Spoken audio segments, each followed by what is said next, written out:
জয় গুরু। আত্মজ্ঞান সন্ধান চ্যানেলে আপনাদের সবাইকে স্বাগত জানাই। নমস্কার সুপ্রিয় দর্শক বন্ধুরা, শ্রীমদ্ ভাগবত গীতা পাঠের আসরে সকলকে আরও একবার স্বাগত জানাই। আজকে আলোচনা করব শ্রীমদ্ ভাগবত গীতার 3য় অধ্যায় কর্মযোগের 24 নম্বর শ্লোক থেকে। শ্লোক নাম্বার 24। উৎসিদেউ রিমে লোকা ন কুর্যাং কর্ম চেদহম শঙ্করস্য চ কর্তা সাম্য উপহন্নাম ইমা প্রজা। অনুবাদ: আমি যদি কর্ম না করি তাহলে এই সমস্ত লোক উৎসন্ন হবে, আমি বর্ণসংকর সৃষ্টির কারণ হব এবং তার ফলে আমার দ্বারা সমস্ত প্রজা বিনষ্ট হবে। তাৎপর্য: বর্ণসংকর হবার ফলে অবাঞ্ছিত মানুষের সমাজ ভরে ওঠে এবং তার ফলে সমাজের শান্তি ও শৃঙ্খলা ব্যাহত হয়। এই ধরনের সামাজিক উপদ্রব রোধ করবার জন্য শাস্ত্রে নানা রকমের বিধি নিষেধের নির্দেশ দেওয়া আছে, যা অনুসরণ করার ফলে মানুষ স্বাভাবিকভাবেই শান্তিপ্রিয় ও সুস্থ মনোভাবাপন্ন হয়ে ভগবত ভক্তি লাভ করতে পারে। ভগবান যখন এই পৃথিবীতে অবতরণ করেন তখন তিনি জীবের সর্বাঙ্গীন মঙ্গল সাধনের জন্য এই সমস্ত শাস্ত্রীয় বিধি নিষেধের তাৎপর্য ও তাদের একান্ত প্রয়োজনীয়তার কথা মানুষকে বুঝিয়ে দেন। ভগবান হচ্ছেন সমস্ত জগতের পিতা, তাই জীব যদি বিপদগামী হয়ে পথভ্রষ্ট হয় পক্ষান্তরে ভগবানই তার জন্য দায়ী হন। তাই মানুষ যখন শাস্ত্রের অনুশাসন না মেনে যথাচার করতে শুরু করে তখন ভগবান নিজে অবতরণ করে পুনরায় সমাজের শান্তি ও শৃঙ্খলা প্রতিষ্ঠা করেন। তেমনই আমাদের মনে রাখতে হবে, ভগবানের পদাঙ্ক অনুসরণ করাই আমাদের কর্তব্য।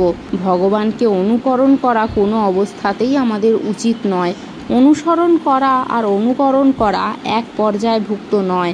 ভগবান তার শৈশবে গোবর্ধন পর্বত তুলে ধরেছিলেন, কিন্তু তাকে অনুকরণ করে আমরা গোবর্ধন পর্বত তুলতে পারি না। কোনো মানুষের পক্ষেই তা করা সম্ভব নয়। ভগবানের সমস্ত লীলাই অসাধারণ। তার লীলা অনুকরণ করে ভগবান হবার চেষ্টা করা মূর্খতারই নামান্তর।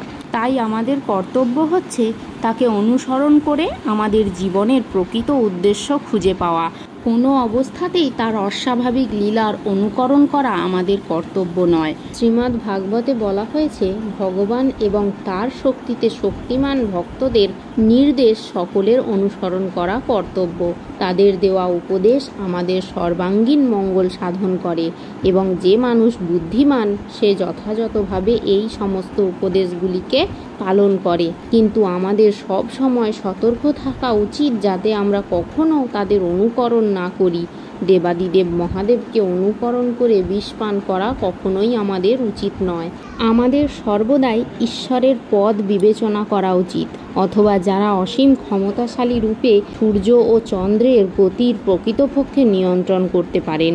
এই প্রকার শক্তি ছাড়া আর কারও অসাধারণ শক্তি সম্পন্ন দেবতাদের অনুকরণ করা উচিত নয়। আমাদের কর্তব্য হচ্ছে তাদের অনুসরণ করা। সমুদ্র মন্থনের সময় যে বিষ উঠেছিল তা পান করে জগৎকে মহাদেব রক্ষা করেছিলেন, কিন্তু কোনো সাধারণ মানুষ যদি তার এক কণা বিষও পান করে তবে তার মৃত্যু অবধারিত। কিছু মূর্খ লোক আছে যারা নিজেদেরকে মহাদেবের ভক্ত বলে প্রচার করে এবং মহাদেবের বিষ খাওয়ার অনুকরণ করে গাঁজা আদি মাদকদ্রব্য পান করে। তারা জানে না এর মাধ্যমে তাদের মৃত্যুকে তারা নিজেরাই ডেকে আনছে। কিছু এমন ভণ্ড কৃষ্ণভক্তও দেখা যায় যারা নিজেদের ইন্দ্রিয় তৃপ্ত করবার জন্য ভগবানের অতি অন্তরঙ্গ লীলা রাসলীলার অনুকরণ করে। তারা ভেবেও দেখে না ভগবানের মতো গোবর্ধন পর্বত তোলবার ক্ষমতা কিন্তু তাদের নেই। তাই ভগবানকে অনুকরণ না করে তাদের অনুসরণ করাটাই হচ্ছে আমাদের কর্তব্য। আমাদের শিক্ষা দেবার জন্য ভগবান যে সমস্ত উপদেশ দিয়ে গেছেন তা পালন করলেই আমাদের পরমার্থ সাধিত হবে। কিন্তু তা না করে যদি আমরা নিজেরাই ভগবান সাজতে চাই তাহলে আমাদের অধঃপতন অবধারিত। আজকের জগতে বহু অবতারের দেখা মেলে লোক ঠকাবার জন্য। অনেক ভণ্ড নিজেদেরকে ভগবান বলে প্রচার করেন, কিন্তু সর্বশক্তিমান ভগবানের সর্বশক্তিমত্তার কোনো চিহ্নই তাদের মধ্যে দেখা যায় না। শ্লোক নাম্বার 25। শক্তা কর্মণ্য বিদ্যাংশ যথা কুর্বন্তি ভারত কুর্যাৎ বিদ্যান তথা অশক্ত চিকীর্ষু লোক সংগ্রহম। অনুবাদ: হে ভারত, অজ্ঞানীরা যেমন কর্মফলের প্রতি আসক্ত হয়ে তাদের কর্তব্য কর্ম করে, তেমনি জ্ঞানীরা অনাসক্ত হয়ে কর্তব্য কর্ম করে এবং মানুষকে সঠিক পথে পরিচালিত করার জন্য কর্ম করবেন। তাৎপর্য: কৃষ্ণ ভাবনাময় ভক্ত এবং কৃষ্ণ ভাবনা বিমুখ অভক্তের মধ্যে পার্থক্য হচ্ছে তাদের মনোবৃত্তির পার্থক্য। কৃষ্ণ ভাবনার উন্নতি সাধনের পক্ষে যা সহায়ক নয়, কৃষ্ণ ভাবনাময় ভক্ত সেই সমস্ত কর্ম করেন না। অবিদ্যার অহংকারে আচ্ছন্ন মায়ামুগ্ধ জীবের কর্ম আর কৃষ্ণ ভাবনাময় মানুষের কর্মকে অনেক সময় আপাত দৃষ্টিতে একই রকম বলে মনে হয়, কিন্তু মায়াচ্ছন্ন মূর্খ মানুষ তার সমস্ত কর্ম করে নিজের ইন্দ্রিয় তৃপ্ত সাধন করার জন্য, কিন্তু কৃষ্ণ ভাবনাময় মানুষ তার কর্ম করে শ্রীকৃষ্ণের তৃপ্তি সাধন করবার জন্য। তাই মানব সমাজে কৃষ্ণ ভাবনাময় মানুষের অত্যন্ত প্রয়োজন, কেননা তারাই মানুষকে জীবনের প্রকৃত গন্তব্যস্থলের দিকে পরিচালিত করতে পারেন। কর্মবন্ধনে আবদ্ধ হয়ে জীব জন্ম মৃত্যু জরা ব্যাধির চক্রে পাক খাচ্ছে। সেই কর্মকে কিভাবে শ্রীকৃষ্ণের চরণে অর্পণ করা যায় তা কেবল কৃষ্ণ ভাবনাময় লোকই শেখাতে পারেন। শ্লোক নাম্বার 26। ন বুদ্ধির ভেদম জনয়েত অজ্ঞানম কর্মসঙ্গিনাম যোষয়েত সর্বকর্মাণি বিদ্যান যুক্ত সমাচরণ। অনুবাদ: জ্ঞানবান ব্যক্তিরা কর্মাসক্ত জ্ঞানহীন ব্যক্তিদের বুদ্ধি বিভ্রান্ত করবেন না, বরং তারা তাদের ভক্তিযুক্ত চিত্তে সমস্ত কর্ম অনুষ্ঠান করে জ্ঞানহীন ব্যক্তিদের কর্মে প্রবৃত্ত করবেন। তাৎপর্য: সেটিই হচ্ছে বেদের শেষ কথা। বেদের সমস্ত আচার অনুষ্ঠান যাগ যজ্ঞ আদি এমনকি জড় কার্যকলাপের সমস্ত নির্দেশ আদির একমাত্র উদ্দেশ্য হচ্ছে ভগবান শ্রীকৃষ্ণকে জানা। যেহেতু বদ্ধ জীবেরা তাদের জড় ইন্দ্রিয় তৃপ্তির অতীত কোনো কিছুই জানে না, তাই তারা সেই উদ্দেশ্যে বেদ অধ্যয়ন করে। কিন্তু বৈদিক আচার অনুষ্ঠানের বিধি নিষেধের দ্বারা নিয়ন্ত্রিত হয়ে সকাম কর্ম ও ইন্দ্রিয় তর্পণের মাধ্যমে মানুষ ক্রমান্বয়ে কৃষ্ণ ভাবনায় উন্নীত হয়। তাই কৃষ্ণ তত্ত্ববেত্তা কৃষ্ণ ভক্ত কখনোই অপরের কার্যকলাপ ও বিশ্বাসে বাধা দেন না। পক্ষান্তরে তিনি তার কার্যকলাপের মাধ্যমে শিক্ষা দেন কিভাবে সমস্ত কর্মের ফল শ্রীকৃষ্ণের সেবায় উৎসর্গ করা যেতে পারে। অভিজ্ঞ কৃষ্ণ ভাবনাময় ভক্ত এমনভাবে আচরণ করেন যার ফলে ইন্দ্রিয় তর্পণে রত দেহাত্ম বুদ্ধি সম্পন্ন অজ্ঞ লোকেরাও উপলব্ধি করতে পারে যে তাদের কি করা কর্তব্য। যদিও কৃষ্ণ ভাবনাহীন অজ্ঞ লোকেদের কাজে বাধা দেওয়া উচিত নয়, তবে অল্প উন্নতিপ্রাপ্ত কৃষ্ণ ভক্ত বৈদিক ধর্মানুষ্ঠানের বিধির অপেক্ষা না করে সরাসরি শ্রীকৃষ্ণের সেবায় নিয়োজিত হতে পারে। এই ধরনের ভাগ্যবান লোকের পক্ষে বৈদিক আচার অনুষ্ঠানের আচরণ করার কোনো প্রয়োজনীয়তা থাকে না, কারণ শ্রীকৃষ্ণের সেবা করলে আর কোনো কিছুই করার প্রয়োজনীয়তা থাকে না। ভগবত তত্ত্ববেত্তা সদ্গুরুর নির্দেশ অনুসারে শ্রীকৃষ্ণের সেবা করলে সর্বকর্ম সাধিত হয়। শ্লোক নাম্বার 27। প্রকৃত্যে ক্রিয়মাণানি গুণৈ কর্মাণি সর্বশ অহংকার বিমূঢ়াত্মা কর্তাহমিতি মন্যতে।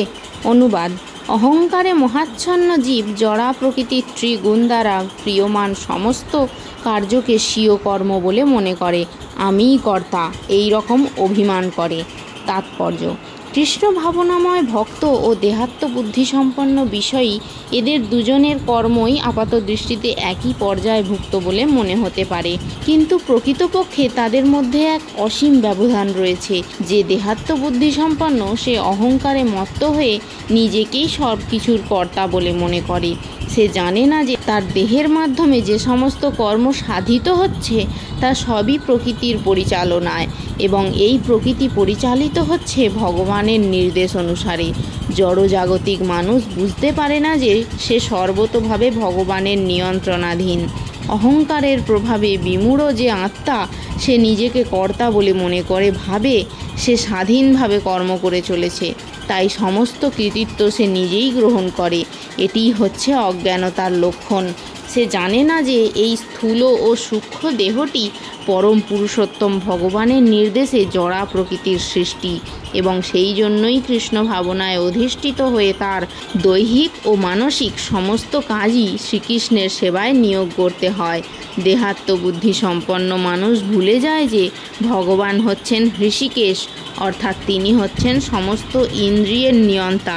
বহুকাল ধরে তার ইন্দ্রিয়গুলি অপব্যবহারের মাধ্যমে ইন্দ্রিয় সুখ ভোগ করার ফলে মানুষ বাস্তবিক পক্ষে অহংকারের দ্বারা বিমোহিত হয়ে পড়ে এবং তার ফলেই সে ভগবান শ্রীকৃষ্ণের সঙ্গে তার নিত্য সম্পর্কের কথা ভুলে যায়। শ্লোক নাম্বার 28। তত্ত্ববেত্তু মহাবাহ গুণকর্ম বিভাগয় গুণগুণৈষু বর্তন্ত ইতিমত্তা ন সজ্জতে। অনুবাদ: হে মহাবাহ, তত্ত্বজ্ঞ ব্যক্তি ভগবদ্মুখী কর্ম ও সকাম কর্মের পার্থক্য ভালোভাবে অবগত হয়ে কখনো ইন্দ্রিয় সুখ ভোগাত্মক কার্যে প্রবৃত্ত হন না। তাৎপর্য: যিনি তত্ত্ববেত্তা তিনি পূর্ণ উপলব্ধি করেন যে জড়া প্রকৃতির সংসবে তিনি প্রতিনিয়ত বিবৃত হয়ে আছেন। তিনি জানেন যে তিনি হচ্ছেন পরম পুরুষোত্তম ভগবান শ্রীকৃষ্ণের অবিচ্ছেদ্য অংশ এবং এই জড়া প্রকৃতি তার প্রকৃত আলয় নয়। সচিদানন্দময় ভগবানের অবিচ্ছেদ্য অংশরূপে তিনি প্রকৃত স্বরূপও জানেন। তিনি হৃদয়ঙ্গম করেছেন যে কোনো না কোনো কারণে তিনি দেহাত্মবুদ্ধিতে আবদ্ধ হয়ে পড়েছেন। তার শুদ্ধ স্বরূপে তিনি হচ্ছেন ভগবানের নিত্য দাস এবং ভক্তি সহকারে ভগবান শ্রীকৃষ্ণের সেবায় সমস্ত কর্ম করাই হচ্ছে তার কর্তব্য। তাই তিনি কৃষ্ণ ভাবনাময় কার্যকলাপে নিজেকে সম্পূর্ণভাবে নিয়োজিত করেন এবং তার ফলে স্বভাবতই তিনি আনুষঙ্গিক ও অনিত্য জড় ইন্দ্রিয়ের কার্যকলাপের প্রতি অনাসক্ত হয়ে পড়েন। তিনি জানেন যে ভগবানের ইচ্ছার ফলেই তিনি জড় জগতে পতিত হয়েছেন। তাই এই দুঃখময় জড় জগতের কোনো দুঃখকেই তিনি দুঃখ বলে মনে করেন না। পক্ষান্তরে তিনি তা ভগবানের আশীর্বাদ বলে মনে করেন। শ্রীমদ্ ভাগবতে বলা হয়েছে, যিনি ভগবানের তিনটি প্রকাশ ব্রহ্ম, পরমাত্মা ও ভগবানের সম্বন্ধে জানেন তাকে বলা হয় তত্ত্ববিদ, কারণ ভগবানের সঙ্গে তার নিত্য সম্পর্কের কথা তিনি জানেন। শ্লোক নাম্বার 29। প্রকৃত্যে গুণর সংমূঢ়া সজ্জন্তে গুণকর্মসু তান কৃৎস্নবিদ মন্দান কৃৎস্নবিন্ন বিচালয়েত। অনুবাদ: জড়া প্রকৃতির গুণের দ্বারা মোহাচ্ছন্ন হয়ে অজ্ঞান ব্যক্তিরা জাগতিক কার্যকলাপে প্রবৃত্ত হয়, কিন্তু তাদের কর্ম নিকৃষ্ট হলেও তত্ত্বজ্ঞানী পুরুষেরা সেই মন্দবুদ্ধি ও অল্পজ্ঞ ব্যক্তিগণকে বিচলিত করেন না। তাৎপর্য: যারা অজ্ঞানতার অন্ধকারে আচ্ছন্ন তারা তাদের জড় সত্তাকে তাদের স্বরূপ বলে মনে করে। তার ফলে তারা জড় উপাধির দ্বারা ভূষিত হয়। এই দেহটি জড়া প্রকৃতির উপহার। এই জড় দেহের সঙ্গে যারা গভীরভাবে আসক্ত তাদের বলা হয় মন্দ, অর্থাৎ তারা হচ্ছে আত্মতত্ত্বজ্ঞান রহিত অলস ব্যক্তি। মূর্খ লোকেরা তাদের জড় দেহটিকেই তাদের আত্মা বলে মনে করে। এই দেহটিকে কেন্দ্র করে যে সমস্ত মানুষের সঙ্গে তাদের সম্পর্ক গড়ে উঠেছে তাদেরকে তারা আত্মীয় বলে স্বীকার করে। যে দেশে তারা জন্ম নিয়েছে, অর্থাৎ যে দেশে তারা তাদের জড় দেহটি প্রাপ্ত হয়েছে সেটি তাদের দেশ, আর সেই দেশকে তারা পুজো করে এবং তাদের অনুকূলে কতকগুলি সংস্কারের অনুষ্ঠান করাকে তারা ধর্ম বলে মনে করে। সমাজসেবা, জাতীয়তাবাদ, পরমার্থবাদ আদি হচ্ছে এই ধরনের জড় উপাধিপ্রাপ্ত ব্যক্তিদের কতকগুলি আদর্শ। এই সমস্ত আদর্শের দ্বারা অনুপ্রাণিত হয়ে তারা নানা রকম জাগতিক কাজে ব্যস্ত থাকে। তারা মনে করে ভগবানের কথা হচ্ছে রূপকথা, তাই ভগবানকে নিয়ে মাথা ঘামাবার মতো সময় তাদের নেই। এই ধরনের মহাচ্ছন্ন মানুষেরা অহিংসা নীতি আদি দেহগত হিতকর কার্যে ব্রতী হয়, কিন্তু তাতে কোনো কাজ হয় না। পরমার্থিক জ্ঞান অর্জন করে যারা তাদের প্রকৃত স্বরূপ আত্মাকে জানতে পেরেছেন তারা এই সমস্ত দেহ সর্বস্ব মানুষদের কাজে কোনো রকম বাধা দেন না। পক্ষান্তরে তারা নিঃশব্দে তাদের পারমার্থিক কর্ম ভগবানের সেবা করে চলেন। যারা অল্প বুদ্ধি সম্পন্ন তারা ভগবত ভক্তির মর্ম বোঝে না। তাই ভগবান শ্রীকৃষ্ণ উপদেশ দিয়েছেন তাদের মনে ভগবত ভক্তির সঞ্চার করার চেষ্টা করে অনর্থক সময় নষ্ট না করতে। কিন্তু ভগবানের ভক্তরা ভগবানের চাইতেও বেশি কৃপালু, তাই তারা নানা রকম দুঃখ কষ্ট সহ্য করে সমস্ত বিপদকে অগ্রাহ্য করে সকলের অন্তরে ভগবত ভক্তির সঞ্চার করতে চেষ্টা করেন। কারণ তারা জানেন যে মনুষ্য জন্ম লাভ করে ভগবত ভক্তি সাধন না করলে সেই জন্ম সম্পূর্ণ বৃথা। শ্লোক নাম্বার 30। ময়ি সর্বাণি কর্মাণি সংনস্য আধ্যাত্মচেতসা নিরাশি নির্মম ভূত্তা যুদ্ধস্য বিগত জর। অনুবাদ। অতএব হে অর্জুন, আধ্যাত্ম চেতনা সম্পন্ন হয়ে তোমার সমস্ত কর্ম আমাকে সমর্পণ করো এবং মমতাশূন্য, নিষ্কাম ও শোকশূন্য হয়ে তুমি যুদ্ধ করো। তাৎপর্য। এই শ্লোকে স্পষ্টভাবে ভগবদ্গীতার উদ্দেশ্য বর্ণনা করা হয়েছে। এখানে ভগবান আদেশ করেছেন যে সম্পূর্ণভাবে ভগবৎ চেতনায় উদ্বুদ্ধ হয়ে কর্তব্য কর্ম করে যেতে হবে।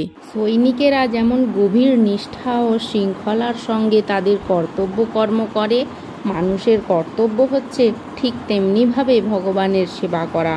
ভগবানের আদেশকে কখনো কখনো অন্তত কঠোর বলে মনে হতে পারে, কিন্তু তার আদেশ পালন করাই হচ্ছে মানুষের ধর্ম। তাই শ্রীকৃষ্ণের ওপর নির্ভরশীল হয়ে তা আমাদের পালন করতেই হবে, কেননা সেটিই হচ্ছে জীবের স্বরূপ। ভগবান শ্রীকৃষ্ণের সেবা না করে মানুষ যদি সুখী হতে চেষ্টা করে, তবে তার সে চেষ্টা কোনো দিনই সফল হবে না। ভগবানের ইচ্ছা অনুসারে কর্ম করাই হচ্ছে জীবের কর্তব্য, এবং সেই জন্য তাকে যদি সব কিছু ত্যাগ করতেও হয়, তবে তাই বিধেয়, অর্থাৎ ভালো। ভালো মন্দ, লাভ ক্ষতি, সুবিধা অসুবিধার কথা বিবেচনা না করে ভগবানের আদেশ পালন করাই হচ্ছে আমাদের কর্তব্য। সেই জন্যই শ্রীকৃষ্ণ যেন সামরিক নেতার মতোই অর্জুনকে যুদ্ধের নির্দেশ দিয়েছিলেন। অর্জুনের পক্ষে সেই নির্দেশ যাচাই করার কোনো পথ ছিল না, তাকে সেই নির্দেশ মানতেই হয়েছিল। ভগবান হচ্ছেন সমস্ত আত্মার আত্মা, তাই নিজের সুখ সুবিধার কথা বিবেচনা না করে যিনি সম্পূর্ণভাবে পরমাত্মার ওপর নির্ভরশীল, অথবা পক্ষান্তরে যিনি সম্পূর্ণরূপে কৃষ্ণ ভাবনাময়, তিনিই হচ্ছেন আধ্যাত্ম চেত। নিরাশী মানে হচ্ছে ভৃত্য যখন প্রভুর সেবা করে তখন সে কোনো কিছুর আশা করে না। খাজাঞ্চি লক্ষ লক্ষ টাকা গণনা করে, কিন্তু তার এক কদর্পও সে নিজের বলে মনে করে না, কারণ সে জানে যে সেই টাকার মালিক সে নিজে নয়। ঠিক তেমনই এই জগতের সব কিছুই ভগবানের, তাই তার সেবাতে সব কিছু অর্পণ করাই হচ্ছে আমাদের কর্তব্য। আমরা যদি তা করি, তাহলে আমরা ভগবানের যথার্থ ভৃত্য হতে পারি। তাহলেই আমাদের জন্ম সার্থক হয় এবং আমাদের পরম শান্তি লাভ হয়। সেটিই হচ্ছে মই, অর্থাৎ আমাকে কথাটির প্রকৃত তাৎপর্য। কেউ যখন এই প্রকার কৃষ্ণ ভাবনাময় হয়ে কর্ম করে, তখন নিঃসন্দেহে সে কোনো কিছুর ওপর মালিকানা দাবি করে না। এই মনোবৃত্তিকে বলা হয় নির্মম, অর্থাৎ কোনো কিছুই আমার নয়। ভগবানের এই কঠোর নির্দেশ পালন করতে যদি আমরা অনিচ্ছা প্রকাশ করি, যদি আমরা আমাদের তথাকথিত আত্মীয় স্বজনের মায়ায় আবদ্ধ হয়ে ভগবানের নির্দেশকে অবজ্ঞা করি, তবে তা মূঢ়তারই নামান্তর। এই বিকৃত মনোবৃত্তি ত্যাগ করা অবশ্যই কর্তব্য। এইভাবেই মানুষ বিগত জড় অর্থাৎ শোকশূন্য হতে পারে। গুণ ও কর্ম অনুসারে প্রত্যেকেরই কোনো না কোনো বিশেষ কর্তব্য আছে, এবং কৃষ্ণ ভাবনায় উদ্বুদ্ধ হয়ে সেই কর্তব্য সম্পাদন করা প্রত্যেকের কর্তব্য। এই ধর্ম আচরণ করার ফলে আমরা জড় জগতের বন্ধন থেকে মুক্ত হতে পারি। শ্লোক নাম্বার 31। যে মে মতম ইদম নিত্যম অনুতিষ্ঠতি মানবা শ্রদ্ধাবন্ত অনুসয়ন্ত মুচ্যন্তে তে অপি কর্মভি। অনুবাদ। আমার নির্দেশ অনুসারে যে সমস্ত মানুষ তাদের কর্তব্য কর্ম অনুষ্ঠান করেন এবং যারা শ্রদ্ধাবান ও মাৎসর্য রহিত হয়ে এই উপদেশ অনুসরণ করেন, তারাও কর্মবন্ধন থেকে মুক্ত হন। তাৎপর্য। ভগবান শ্রীকৃষ্ণ অর্জুনকে যে আদেশ করেছেন তা বৈদিক জ্ঞানের সারমর্ম। তাই হলো শাশ্বত সত্য। বেদ যেমন নিত্য শাশ্বত, কৃষ্ণ ভাবনায় এই তত্ত্বও তেমনি নিত্য শাশ্বত। ভগবানের প্রতি ঈর্ষান্বিত না হয়ে এই উপদেশের প্রতি সুদৃঢ় বিশ্বাস থাকা উচিত। তথাকথিত অনেক দার্শনিক ভগবদ্গীতার ভাষ্য লিখেছেন, কিন্তু শ্রীকৃষ্ণের প্রতি তাদের বিশ্বাস নেই। তারা কোনো দিনও গীতার মর্ম উপলব্ধি করতে সক্ষম হবেন না এবং সকাম কর্মের বন্ধন থেকেও মুক্ত হতে পারবেন না। কিন্তু অতি সাধারণ কোনো মানুষ যদি ভগবানের শাশ্বত নির্দেশের প্রতি দৃঢ় শ্রদ্ধাবান হয়, অথচ সমস্ত নির্দেশগুলিকে যথাযথভাবে পালন করতে অসমর্থ হয়, তবুও সে অবধারিতভাবে কর্মের অনুশাসনের বন্ধন থেকে মুক্ত হবে। ভক্তিযোগ সাধন করার প্রাথমিক পর্যায়ে কেউ হয়তো ভগবানের নির্দেশ ঠিকভাবে পালন নাও করতে পারে, কিন্তু যেহেতু সে এই পন্থার প্রতি বিরক্ত নয় এবং যদি সে নৈরাশ্য ও ব্যর্থতা বিবেচনা না করে ঐকান্তিকতার সঙ্গে এই কার্যক্রমের অনুষ্ঠান করতে থাকে, তবে সে নিশ্চিতভাবে ধীরে ধীরে শুদ্ধ কৃষ্ণ ভাবনার পর্যায়ে অবশ্যই উন্নীত হবে। শ্লোক নাম্বার 32। যে তু এতদ অভ্যসূয়ন্ত ন অনুতিষ্ঠন্তি মে মতম সর্বজ্ঞান বিমূঢ়ান তান বিদ্ধি নষ্টান অচেতস। অনুবাদ: কিন্তু যারা অসূয়াপূর্বক আমার এই উপদেশ পালন করে না, তাদেরকে সমস্ত জ্ঞান থেকে বঞ্চিত, বিমূঢ় এবং পরমার্থ লাভের সকল প্রচেষ্টা থেকে ভ্রষ্ট বলে জানবে। তাৎপর্য: কৃষ্ণ ভাবনাময় না হওয়ার ক্ষতি সম্পর্কে এখানে উল্লেখ করা হয়েছে। কর্মক্ষেত্রে সর্বোচ্চ কর্মকর্তার নির্দেশ মানতে অবাধ্যতা করলে যেমন শাস্তি হয়, তেমনি পরম পুরুষোত্তম ভগবানের নির্দেশ অমান্য করলেও নিশ্চয়ই শাস্তি আছে। অমান্যকারী লোক, তা সে যতই উচ্চ স্তরের হোক, তার কাণ্ডজ্ঞানহীন বুদ্ধি বিবেচনার জন্য তার নিজের স্বরূপ সম্পর্কে, এমনকি পরম ব্রহ্ম, পরমাত্মা ও পরম পুরুষোত্তম ভগবানের স্বরূপ সম্পর্কেও সে অজ্ঞ। সুতরাং তার জীবনের পূর্ণতা লাভের কোনোই আশা নেই। শ্লোক নাম্বার 33। সদৃশ্যম চেষ্টতে সস্যাং প্রকৃতে জ্ঞানবান ওপি প্রকৃতম জানতি ভূতানি নিগ্রহ কিম করিষ্যতি। অনুবাদ: জ্ঞানবান ব্যক্তিও তার স্বভাব অনুসারে কার্য করেন, কারণ প্রত্যেকেই ত্রিগুণজাততার স্বীয় স্বভাবকে অনুগমন করেন। সুতরাং নিগ্রহ করে কী লাভ হবে? তাৎপর্য: কৃষ্ণ ভাবনার অপ্রাকৃত স্তরে অধিষ্ঠিত না হতে পারলে জড়া প্রকৃতির গুণের প্রভাব থেকে মুক্ত হওয়া যায় না। ভগবদ্গীতার 7ম অধ্যায়ে ভগবান সেই কথা প্রতিপন্ন করেছেন। তাই এমনকি উচ্চশিক্ষিত ব্যক্তির পক্ষেও কেবলমাত্র ধারণাগত জ্ঞান অথবা দেহ থেকে আত্মাকে পৃথক করেও মায়ার বন্ধন থেকে বেরিয়ে আসা অসম্ভব।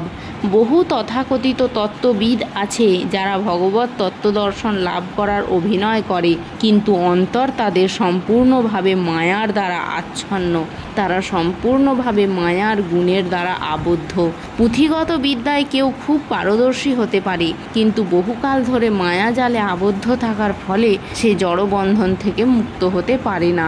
জীব সেই বন্ধন থেকে মুক্ত হতে পারে কেবলমাত্র কৃষ্ণ ভাবনার প্রভাবে, এবং এই কৃষ্ণ চেতনা থাকলে সংসার ধর্ম পালন করেও জড়বন্ধন থেকে মুক্ত হওয়া যায়।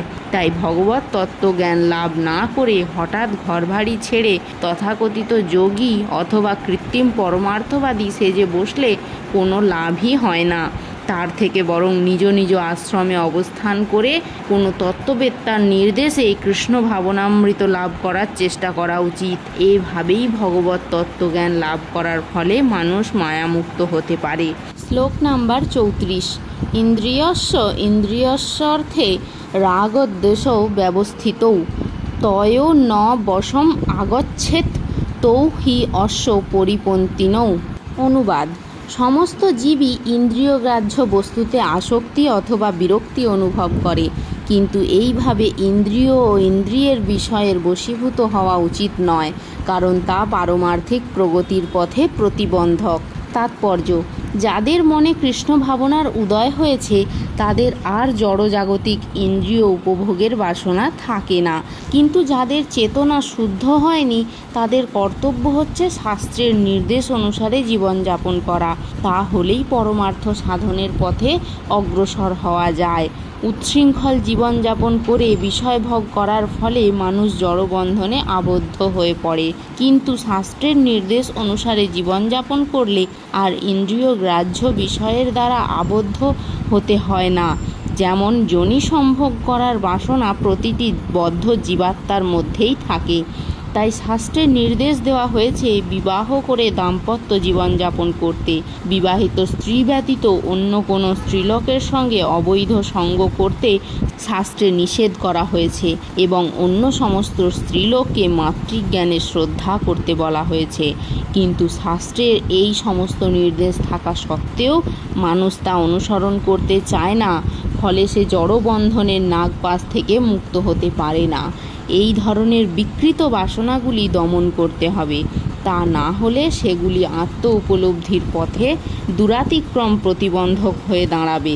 জড় দেহটি যতক্ষণ আছে ততক্ষণ তার প্রয়োজনগুলিও মেটাতে হবে, কিন্তু তা করতে হবে শাস্ত্রের বিধি নিষেধ অনুসরণ করার মাধ্যমে। আর তা সত্ত্বেও আমাদের সতর্ক থাকতে হবে যাতে কোনো রকম দুর্ঘটনা না ঘটে। রাজপথে যেমন দুর্ঘটনা ঘটার সম্ভাবনা থাকে, তেমনি শাস্ত্রের বিধি নিষেধের দ্বারা নিয়ন্ত্রিত হওয়া সত্ত্বেও পথভ্রষ্ট হবার সম্ভাবনা থাকে। বহুকাল ধরে এই জড়া প্রকৃতির সংসর্গের ফলে আমাদের ইন্দ্রিয় সুখ ভোগ করবার ইচ্ছা অত্যন্ত প্রবল। তাই নিয়ন্ত্রিত ইন্দ্রিয় সুখ ভোগ করলেও প্রতি পদক্ষেপে অধঃপতিত হবার সম্ভাবনা থাকে। তাই নিয়ন্ত্রিত ইন্দ্রিয় উপভোগের আসক্তিও সর্বতোভাবে বর্জনীয়।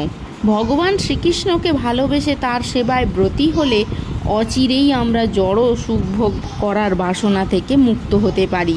তাই কোনো অবস্থাতেই ভগবানের সেবা থেকে বিরত হওয়া উচিত নয়।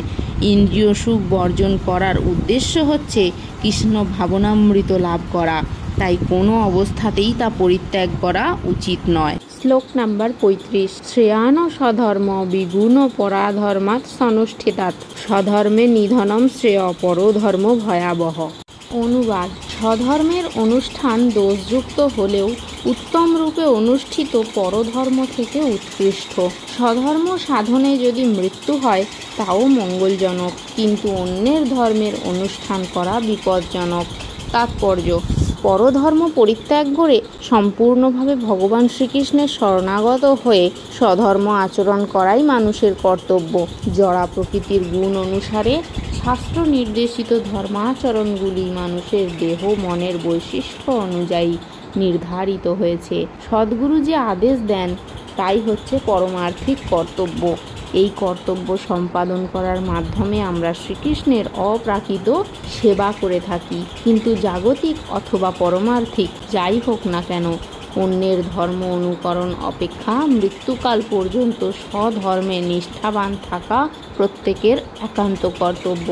জাগতিক স্তরের কর্তব্য এবং পরমার্থিক স্তরের কর্তব্য ভিন্ন হতে পারে, কিন্তু সেগুলি সম্পাদন করা সব সময় মঙ্গলজনক। মানুষ যখন জড়া প্রকৃতির দ্বারা কবলিত থাকে তখন তার কর্তব্য হচ্ছে তার বিশেষ অবস্থার জন্য নির্দিষ্ট বিধান পালন করা এবং কোনো অবস্থাতেই অপরকে অনুকরণ করা উচিত নয়। যেমন সত্যগুণের দ্বারা প্রভাবিত ব্রাহ্মণ হচ্ছেন অহিংসাপরায়ণ, কিন্তু রজগুণের দ্বারা প্রভাবিত ক্ষত্রিয় প্রয়োজন হলে হিংসার আশ্রয় নিতে পারেন। স্বধর্ম আচরণ করতে গিয়ে ক্ষত্রিয়কে যদি মৃত্যুবরণ করতে হয় তাও ভালো, কিন্তু ব্রাহ্মণকে অনুকরণ করে অহিংসার আচরণ করা তার কখনোই উচিত নয়।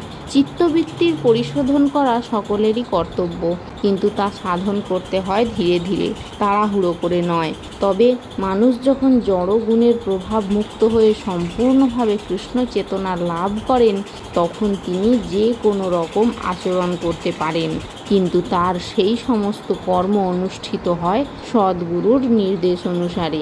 কৃষ্ণ ভাবনার সেই পূর্ণ স্তরে ব্রাহ্মণ ক্ষত্রিয়ের মতো আচরণ করতে পারেন, ক্ষত্রিয় ব্রাহ্মণের মতো আচরণ করতে পারেন।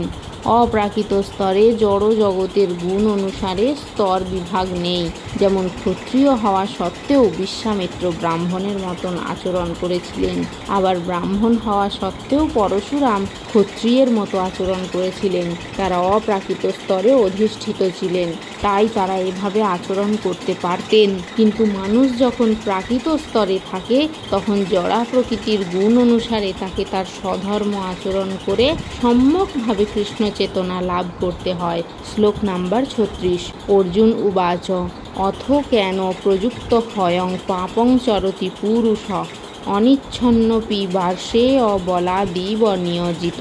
অনুবাদ: অর্জুন বললেন, হে বার্ষ্ণেয়, মানুষ কার দ্বারা চালিত হয়ে অনিচ্ছা সত্ত্বেও যেন বলপূর্বক নিয়োজিত হয়েই পাপাচরণে প্রবৃত্ত হয়।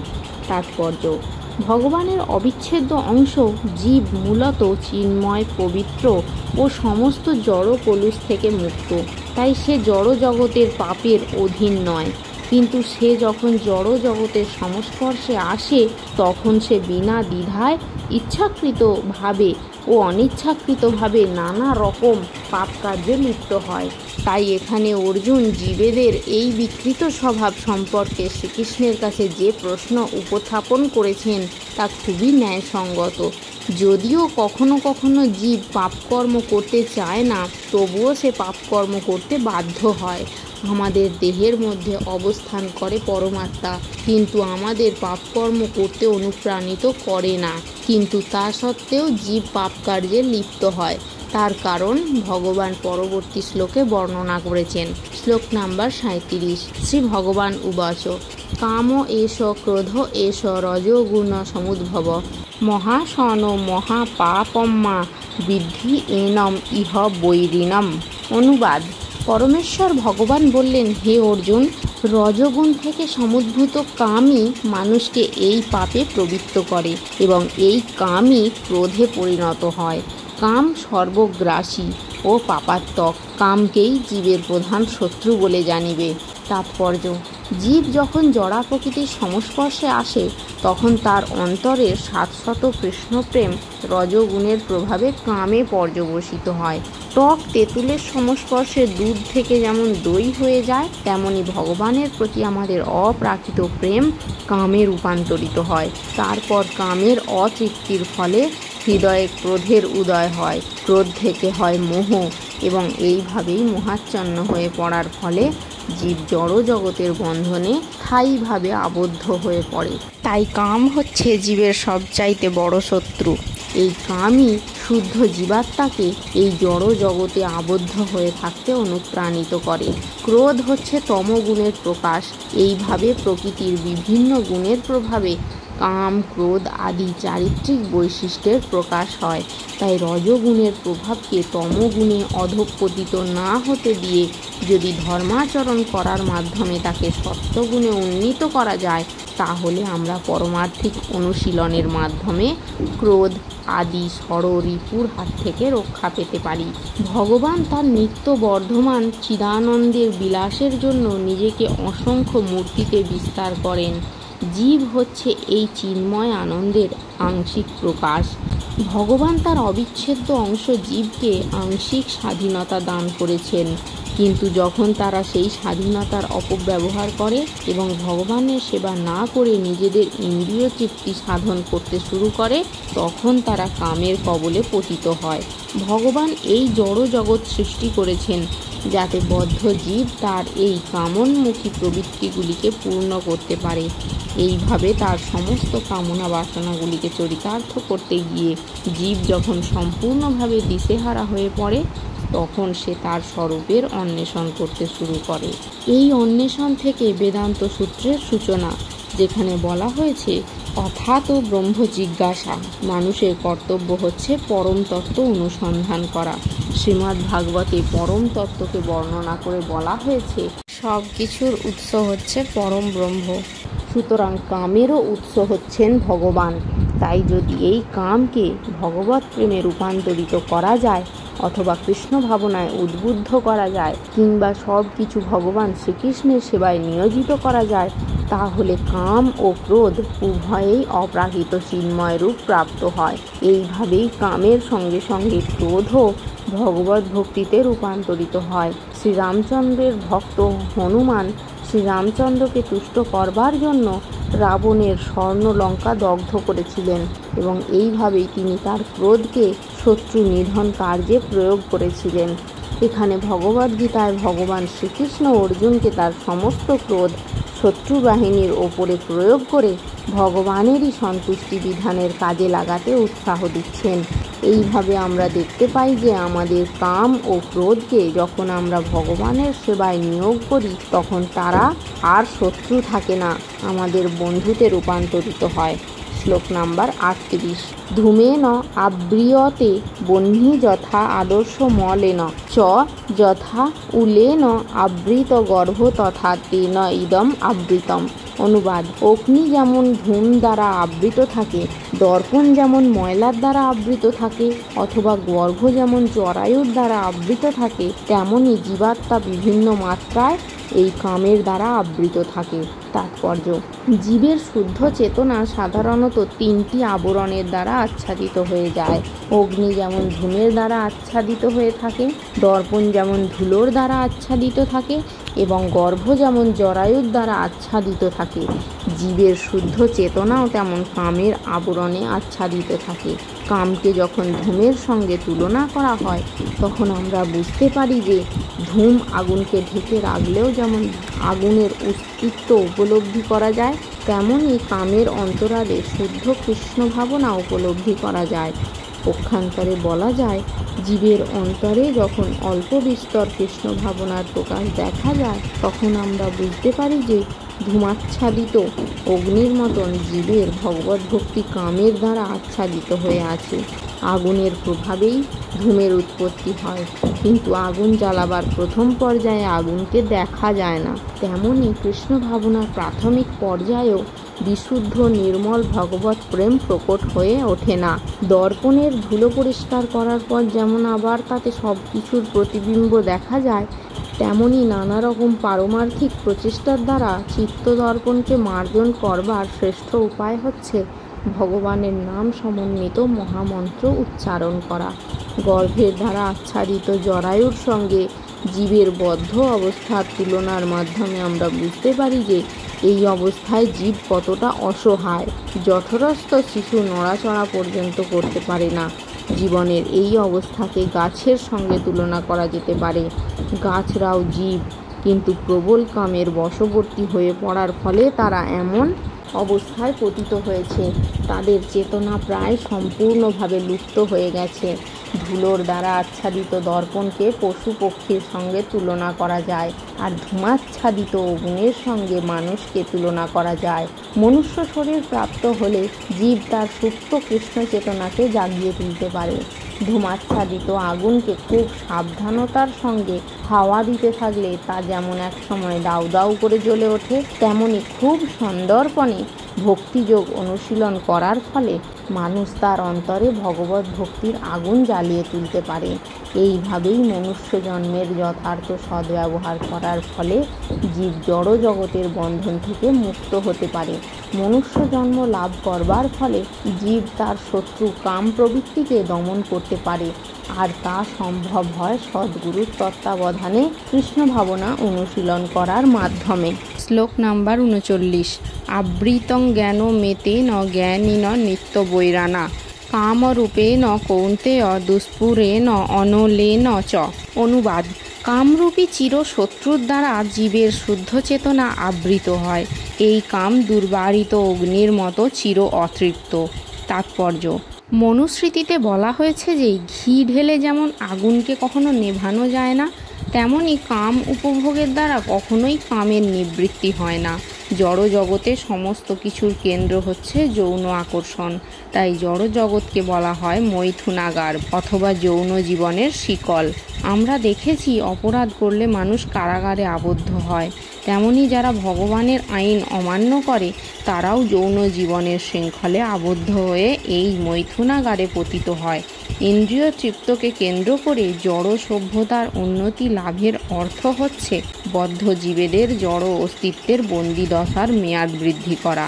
তাই এই কাম হচ্ছে অজ্ঞানতার প্রতীক, যার দ্বারা জীবেদের এই জড় জগতে আবদ্ধ করে রাখা হয়েছে। ইন্দ্রিয় তৃপ্তি সাধন করার সময় সাময়িকভাবে সুখের অনুভূতি হতে পারে, কিন্তু প্রকৃতপক্ষে সেই তথাকথিত সুখই হচ্ছে জীবের পরম শত্রু। শ্লোক নাম্বার 40। ইন্দ্রিয়াণি মনোবুদ্ধি অশ্ব অধিষ্ঠানম উচ্যতে এতৈ বিমোহয়তি এষ জ্ঞানম আবৃত্ত দেহিনম। অনুবাদ: ইন্দ্রিয়সমূহ মন ও বুদ্ধি এই কামের আশ্রয়স্থল। এই ইন্দ্রিয় আদির দ্বারা কাম জীবের প্রকৃত জ্ঞানকে আচ্ছন্ন করে তাকে বিভ্রান্ত করে। তাৎপর্য: বদ্ধ জীবাত্মার দেহের ভিন্ন ভিন্ন গুরুত্বপূর্ণ অংশতে শত্রু অধিকার করে বসেছে। তাই ভগবান শ্রীকৃষ্ণ সেই সমস্ত অংশের কথা ইঙ্গিতে আমাদের বুঝিয়ে দিচ্ছেন, যাতে আমরা সেই শত্রুকে পরাভূত করতে পারি। ইন্দ্রিয় আদির সমস্ত কার্যকলাপের কেন্দ্র হচ্ছে মন। তাই মন হচ্ছে সমস্ত ইন্দ্রিয় সুখ ভোগ করার বাসনার কেন্দ্রস্থল। তাই যখন আমরা ইন্দ্রিয় উপভোগের কথা শুনি, তখন স্বভাবতই মন ইন্দ্রিয় তৃপ্তির সকল প্রকার চিন্তাভাবনার আশ্রয়স্থল হয়ে ওঠে ও তারই ফলে মন ও ইন্দ্রিয়গুলি হয়ে ওঠে কাম প্রবৃত্তির আধার। এরপরে বুদ্ধি বিভাগটি হয় এই সমস্ত কাম প্রবৃত্তির রাজধানী। বুদ্ধি হচ্ছে আত্মার সবচাইতে অন্তরঙ্গ প্রতিবেশী। এই বুদ্ধি যখন কামের দ্বারা উন্মত্ত হয়ে ওঠে, তখন সে আত্মাতে অহংকারের সঞ্চার করে, যার ফলে আত্মা জড় ইন্দ্রিয় ও মনের সঙ্গে জড়িয়ে গিয়ে জড়ের মাঝে তার স্বরূপ অন্বেষণ করে। জড় ইন্দ্রিয় সুখকেই প্রকৃত সুখ বলে মনে করে আত্মা তখন তা উপভোগ করতে মত্ত হয়ে ওঠে। শ্রীমদ্ ভাগবতে আত্মার এই আত্মবিস্মৃতিকে খুব সুন্দরভাবে ব্যাখ্যা করে বলা হয়েছে যে ত্রিধাতু সমন্বিত এই জড় দেহকে পরম প্রেমাস্পদ আত্মা স্ত্রী পুত্রাদিকে আত্মীয়, পার্থিব জন্মস্থানকে পূজনীয় মনে করে এবং তীর্থস্থানে গিয়ে কেবলমাত্র নদীতে স্নান সেরে চলে আসে, কিন্তু পরমার্থিক জ্ঞান সম্পন্ন সেখানকার মানুষদের সঙ্গে ভগবত তত্ত্ব আলোচনা করে না, সে একটি গাধা অথবা গরু। শ্লোক নাম্বার 41। তস্মাত্তম ইন্দ্রিয়াণি আদৌ নিয়ম্য ভারতর্ষভ পাপমানং প্রজাহি হেন্নং জ্ঞান বিজ্ঞান নাশনম। অনুবাদ: অতএব হে ভারত শ্রেষ্ঠ, তুমি প্রথমে ইন্দ্রিয়গুলিকে নিয়ন্ত্রণ করে জ্ঞান ও বিজ্ঞান নাশক পাপের প্রতীকরূপ এই কামকে বিনাশ করো। তাৎপর্য: ভগবান প্রথম থেকেই অর্জুনকে ইন্দ্রিয়গুলিকে দমন করবার উপদেশ দিয়েছেন, যাতে তিনি পরম শত্রু কামকে জয় করতে পারেন। কারণ এই কামের প্রভাবে জীব আত্মজ্ঞান বিস্মৃত হয়ে তার স্বরূপ ভুলে যায়। এখানে জ্ঞান বলতে সেই জ্ঞানকে বোঝানো হয়েছে যে জ্ঞান আমাদের প্রকৃত স্বরূপের কথা মনে করিয়ে দেয়, অর্থাৎ যে জ্ঞান আমাদের মনে করিয়ে দেয় যে আমাদের আত্মাই হচ্ছে আমাদের প্রকৃত স্বরূপ, আমাদের জড় দেহটি একটি আবরণ মাত্র। বিজ্ঞান বলতে সেই বিশেষ জ্ঞানকে বোঝায় যা ভগবানের সঙ্গে আমাদের নিত্য সম্পর্কের কথা মনে করিয়ে দেয়। এর ব্যাখ্যা করে শ্রীমদ্ ভাগবতে বলা হয়েছে, আত্মজ্ঞান ও ভগবত তত্ত্বজ্ঞান পরম গোপনীয় ও গভীর রহস্যপূর্ণ, কিন্তু ভগবান যখন নিজে এই জ্ঞান বিশ্লেষণ করেন তখন তা হৃদয়ঙ্গম করা যায়। ভগবদ্গীতা আমাদেরকে আত্মতত্ত্ব সম্পর্কে সাধারণ ও বিশেষ জ্ঞান প্রদান করে। জীবেরা ভগবানের অবিচ্ছেদ্য অংশ, তাই তাদের ধর্ম হচ্ছে ভগবানের সেবা করা। এই উপলব্ধিকে বলা হয় কৃষ্ণ ভাবনামৃত। তাই জীবনের শুরু থেকেই আমাদের উচিত কৃষ্ণ ভাবনায় উদ্বুদ্ধ হওয়া, যাতে আমরা সম্পূর্ণভাবে কৃষ্ণ চেতনাময় হয়ে আমাদের জীবন সার্থক করে তুলতে পারি। প্রতিটি জীবের অন্তরে যে ভগবত প্রেম আছে, তারই বিকৃত প্রতিবিম্ব হচ্ছে কাম। কিন্তু জীবনের শুরু থেকেই যদি আমরা ভগবানকে ভালোবাসতে শিখি, তাহলে আমাদের স্বাভাবিক ভাগবত প্রেম আর কামে পর্যবসিত হতে পারে না। ভগবত প্রেম কামে বিকৃত হয়ে গেলে তখন তাকে স্বাভাবিক অবস্থায় ফিরিয়ে আনা অত্যন্ত কঠিন। তা সত্ত্বেও কৃষ্ণ ভাবনা এমনই শক্তিশালী যে এমনকি জীবনের শেষ পর্যায়েও যদি কেউ গভীর নিষ্ঠার সঙ্গে ভগবত ভক্তির বিধি নিষেধগুলি অনুশীলন করে, তবে সে কৃষ্ণ প্রেম ফিরে পায়। তাই জীবনের যে কোনো পর্যায়ে কৃষ্ণ ভাবনার অনুশীলন শুরু করা যায়। যখন আমরা কৃষ্ণ ভাবনার মাহাত্ম্য উপলব্ধি করতে পারি, ভগবত ভক্তির প্রয়োজনীয়তা উপলব্ধি করতে পারি, জীবনের যে পর্যায়েই হোক, তখন থেকেই আমরা ভক্তিযোগের অনুশীলন করতে পারি এবং আমাদের পরম শত্রু কামকে কৃষ্ণ প্রেমে রূপান্তরিত করতে পারি। এটিই হচ্ছে মানব জীবনের সর্বোত্তম পূর্ণতার স্তর। শ্লোক নাম্বার 42। ইন্দ্রিয়াণি পরাণি আহু ইন্দ্রিয়েভ্য পরমম মন মনস্তত্তু পরা বুদ্ধির্য বুদ্ধে পরতস্তু স। অনুবাদ: স্থূল জড় পদার্থ থেকে ইন্দ্রিয়গুলি শ্রেয়, ইন্দ্রিয়গুলি থেকে মন শ্রেয়, মন থেকে বুদ্ধি শ্রেয়, আর তিনি অর্থাৎ আত্মা সেই বুদ্ধি থেকেও শ্রেয়। তাৎপর্য: কামের নানাবিধ কার্যকলাপের নির্গম পথ হচ্ছে আমাদের ইন্দ্রিয়গুলি। কামের সঞ্চয় হয় আমাদের দেহে, কিন্তু ইন্দ্রিয়গুলির মাধ্যমে তার বহিঃপ্রকাশ হয়। তাই সামগ্রিকভাবে জড় দেহের থেকে ইন্দ্রিয়গুলি শ্রেয়। আমাদের অন্তরে যখন উচ্চ স্তরের চেতনার বিকাশ হয় অথবা কৃষ্ণ চেতনার বিকাশ হয়, তখন এই সমস্ত নির্গম পথগুলি বন্ধ হয়ে যায়। অন্তরে কৃষ্ণ ভাবনার উন্মেষ হলে পরমাত্মা বা শ্রীকৃষ্ণের সঙ্গে আত্মা তার নিত্য সম্পর্ক অনুভব করে। তাই তখন আর তার জড় দেহের অনুভূতি থাকে না। দেহগত কার্যকলাপগুলি হচ্ছে ইন্দ্রিয়ের কার্যকলাপ। তাই ইন্দ্রিয়গুলি নিষ্ক্রিয় হলে দেহও নিষ্ক্রিয় হয়ে যায়, কিন্তু সেই অবস্থায় মন সক্রিয় থাকে। যেমন নিদ্রিত অবস্থায় আমরা স্বপ্ন দেখি, কিন্তু মনেরও ঊর্ধ্বে হচ্ছে বুদ্ধি এবং বুদ্ধিরও ঊর্ধ্বে হচ্ছে আত্মা। তাই আত্মা যখন পরমাত্মার সঙ্গে যুক্ত হয়, তখন বুদ্ধি, মন ও ইন্দ্রিয়গুলি স্বাভাবিকভাবে পরমাত্মার সঙ্গে যুক্ত হয়ে যায়। ঠিক এভাবেই কঠোপনিষদে বলা হয়েছে যে ইন্দ্রিয় থেকে ইন্দ্রিয় উপভোগের সামগ্রীগুলি শ্রেয়, কিন্তু ইন্দ্রিয় উপভোগের সামগ্রীগুলি থেকে মন শ্রেয়। তাই মন যদি সর্বতোভাবে নিরন্তর ভগবানের সেবায় নিয়োজিত থাকে, তখন ইন্দ্রিয়গুলির বিপদগামী হবার আর কোনো সুযোগ থাকে না। এই মানসিক প্রবৃত্তির কথা পূর্বেই ব্যাখ্যা করা হয়েছে। পরং দৃষ্টা নিবর্ততে, মন যদি ভগবানের অপ্রাকৃত সেবায় মগ্ন থাকে, তাহলে নিম্নগামী প্রবৃত্তিগুলিতে আকৃষ্ট হওয়ার আর কোনো সম্ভাবনাই তার থাকে না। কঠোপনিষদে আত্মাকে মহান বলে বর্ণনা করা হয়েছে। তাই আত্মা হচ্ছে ইন্দ্রিয় গ্রাহ্য বিষয়, ইন্দ্রিয়, মন ও বুদ্ধিরও ঊর্ধ্বে। তাই আত্মার স্বরূপ সরাসরি উপলব্ধি করতে পারলে সমস্ত সমস্যার সমাধান হয়ে যায়। বুদ্ধি দিয়ে আত্মার স্বরূপ সম্বন্ধে অবগত হয়ে মনকে কৃষ্ণ চেতনায় নিযুক্ত করাই সকলের কর্তব্য। তাহলেই সমস্ত সমস্যার সমাধান হয়ে যায়। পরমার্থ সাধনে নবীন ভক্তকে সাধারণত ইন্দ্রিয়গ্রাহ্য সমস্ত বিষয় থেকে দূর থাকতে উপদেশ দেওয়া হয়, কেননা তার ফলে ইন্দ্রিয়গুলি ধীরে ধীরে সংযত হয়। তাছাড়া বুদ্ধি দিয়েও মনকে তার সংকল্পে দৃঢ় করতে হয়। বুদ্ধির দ্বারা যদি আমরা কৃষ্ণ ভাবনার মাধ্যমে ভগবানের চরণ কমলে আত্মনিবেদন করি, তাহলে মন ভগবানের সেবায় নিয়োজিত হয়ে একাগ্র হয়। তখন ইন্দ্রিয়ের প্রলোভনগুলি আর মনকে বিচলিত করতে পারে না। ইন্দ্রিয়গুলি তখন বিষ দাঁতহীন সাপের মতো নিষ্ক্রিয় হয়ে পড়ে। কিন্তু আত্মা যদিও বুদ্ধি, মন ও ইন্দ্রিয়ের অধীশ্বর, তবুও ভগবান শ্রীকৃষ্ণের আশ্রয় গ্রহণ না করলে যে কোনো মুহূর্তে মনের প্রভাবে বিচলিত হয়ে আত্মা অধঃপতিত হতে পারে। শ্লোক নাম্বার 43। এবং বুদ্ধে পরম বুদ্ধা সংস্তভ্য আত্মানা জহি শত্রুম মহাবাহ কামরূপম দুরাসদম। অনুবাদ: হে মহাবীর অর্জুন, নিজেকে জড় ইন্দ্রিয়, মন ও বুদ্ধির অতীত জেনে নিশ্চয়াত্মিকা বুদ্ধির দ্বারা মনকে স্থির করো এবং এইভাবেই চিৎ শক্তির দ্বারা কামরূপ দুর্জয় শত্রুকে জয় করো। তাৎপর্য: ভগবদ্গীতার এই তৃতীয় অধ্যায়ে আমাদের স্বরূপ হচ্ছে পরম পুরুষোত্তম ভগবানের নিত্যকালের দাস। সেই সত্য উপলব্ধি করতে পেরে ভগবানের সেবায় নিয়োজিত হবার নির্দেশ দেওয়া হয়েছে। এই অধ্যায়ে ভগবান বিশদভাবে বুঝিয়ে দিয়েছেন যে নির্বিশেষ ব্রহ্মে লীন হওয়া জীবনের চরম উদ্দেশ্য নয়।